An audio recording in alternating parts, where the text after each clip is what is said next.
अदालत ले जाओ। अब हमारी मुलाकात सिर्फ अदालत में होगी।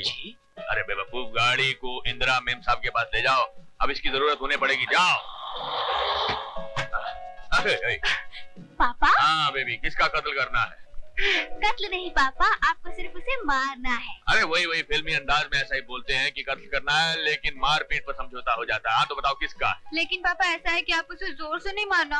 हाँ, अशोक सिन्हा के दामाद को थप्पड़ भी पड़ेगा तो लोग कहेंगे कि फूल बरस रहे हैं। खुफिया प्लान ये है रॉबर्ट। हाँ? अरे लिली, डोंट बी सिली। जैसे वो चिल्लाएगा बचाओ बचाओ, तुम आना उसको बचाना, वो कहेगा आपने मेरी जान बचाई, इसका शुक्रिया। तुम कहना कि ये तो मेरा फर्ज था। बस ये होता है मोहब्बत का पहला सीन। और क्या है यार? पापा वो देखो, वो रहा। मैं छुप जाती हूँ। हाँ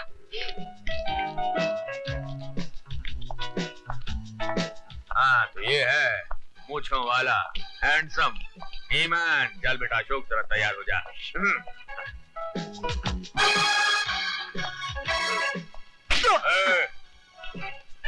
पहलवान चल, वे हफ्ता निकाल। चल। हफ्ता? कैसा हफ्ता? किसका हफ्ता भाई?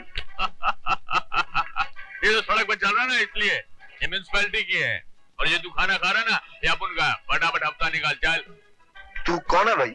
भाई, एक पहचाना भाई, लेकिन अपन का नाम है कल्लू भाई। कल्लू भाई। ए, जल्दी से यहाँ से फूट, नहीं तो एक रफ्तिक दूंगा ना, सारी हवा निकल जाएगी। चल बोला ना, हफ्ता निकाल। चलो भाई। ये चाकू है, हाथ में लग जाएगा ना तो खून निकल आएगा।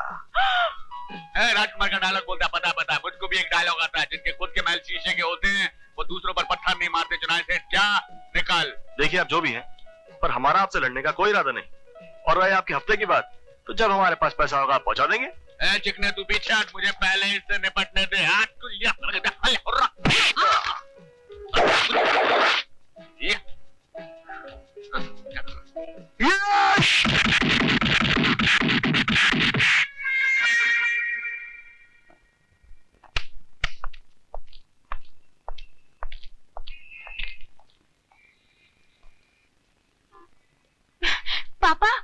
पापा वो आपका दामाद नहीं, उसका दोस्त था।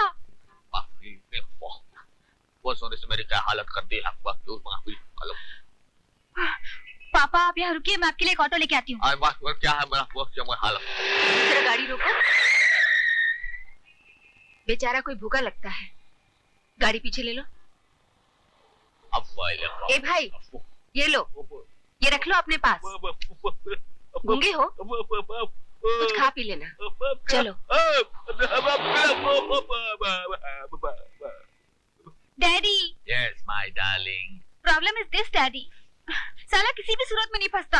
अरे फंसेगा, उसका बाप भी फंसेगा। डैडी मुझे इसके बाप को नहीं फंसाना। अरे सॉरी, मेरा मतलब है वो फंसेगा, उसको फंसना पड़ेगा यार। अब देख, तेरा डैडी अपने दिमाग की दुकान से क्या फ्यूचरिस्टिक आइडिया निकाल कर दे रहा है। साला किसी सूरत में फेल ही नहीं हो सकता यार। सच डैडी? हाँ। जल्दी बताइए। कान इधर लाओ, तो पब्लिक सुन लेगी। बेटी ये राज की बात है, मोहब्बत का हिट फार्मूला, ये कभी फेल हुआ ही नहीं।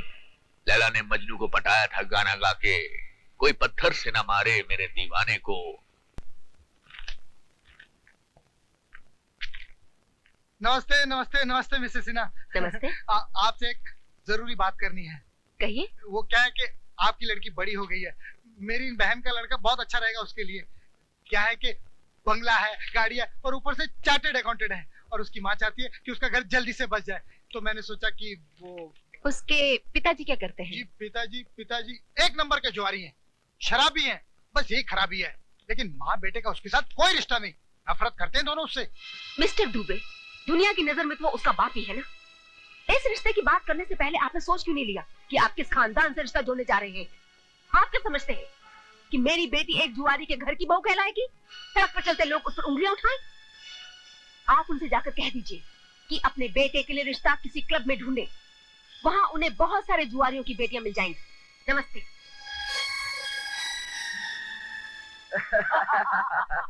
अरे सटिया गए हो दुबे साहब, रिश्ते हमेशा बराबर के खानदानों में हुआ करते हैं। अरे चुप, लड़का आया रिश्ते वाला, दुबे साहब से मिलना है। मूड खराब करके चली गई। Good morning good morning, good morning. जानता हूँ ये गोल्ड मेडलिस्ट है। अरे भैया, किताबी कानून अलग होता है और अदालत के दाव पेच अलग होते हैं। गोल्ड मेडल जीतकर अपने आप को कोई 30 मार का मत समझ लेना, समझे? सर, ये मेरे सर्टिफिकेट्स और एप्लीकेशन है सर। सर्टिफिकेट और एप्लीकेशन देखते हैं। सर्टिफिकेट।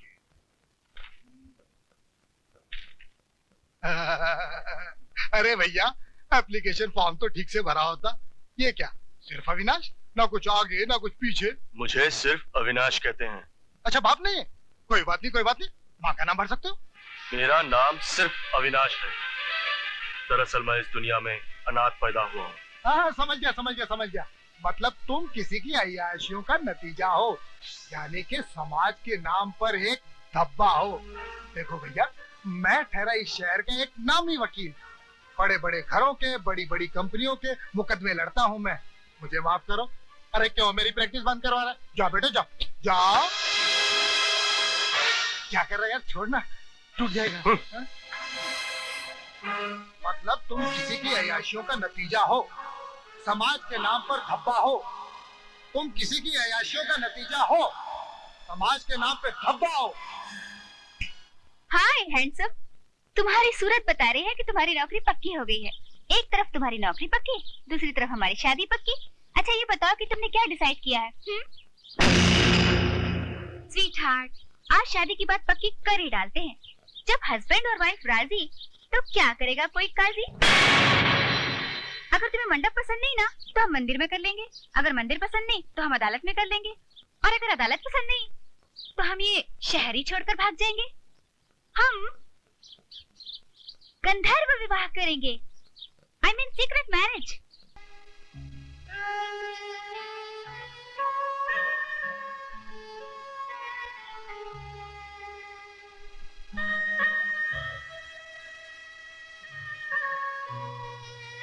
कहाँ नहीं ढूंढा तुझे अविनाश? उसकी किस्मत में कोई अच्छा लड़का तो बधा ही होगा, लेकिन उसके प्यार को ठुकराकर तू बड़ा ही बदकिस्मत इंसान बन गया है। तू उसे अपनाता क्यों नहीं? इस क्यों के पीछे तो सारे सवाल छुपे हैं कृष्णा। सवाल यह है कि हम अनाथ क्यों पैदा हुए। सवाल यह है कि हम अनाथों का साथ ये समाज क्यों नहीं देता। सवाल यह है कि क्यों हमें हरामजादा समझा जाता है। सवाल यह है कि क्यों मैं अपने आने वाली पीढ़ी को हरामजादे की औलाद कहलवाऊं। जब सुनीता को मैं समाज में कोई दर्जा नहीं दिलवा सकता तो उसे जीने से क्यों रोकूं? कौन सा समाज रे? हाँ, किस समाज की बात कर रहा है तू? मुझे देख, मैं खुद में एक समाज हूं और पूरे समाज को मैं जूते की नोक पर रखता हूं। पर एक तेरे खुश होने से सारा समाज मुझे अपना नहीं लेगा। उनकी नजरों में मैं हराम की औलाद था, हूं और रहूंगा। मेरी तकदीर का लेखा तो परमात्मा भी नहीं मिटा सकता। परमात्मा क्या लिख सकता है और क्या मिटा सकता है ये तो मैं नहीं जानता, लेकिन ये कृष्णा अपने दोस्त अविनाश को वचन देता है कि तेरे समाज में मैं तुझे जगह दिलवाऊंगा।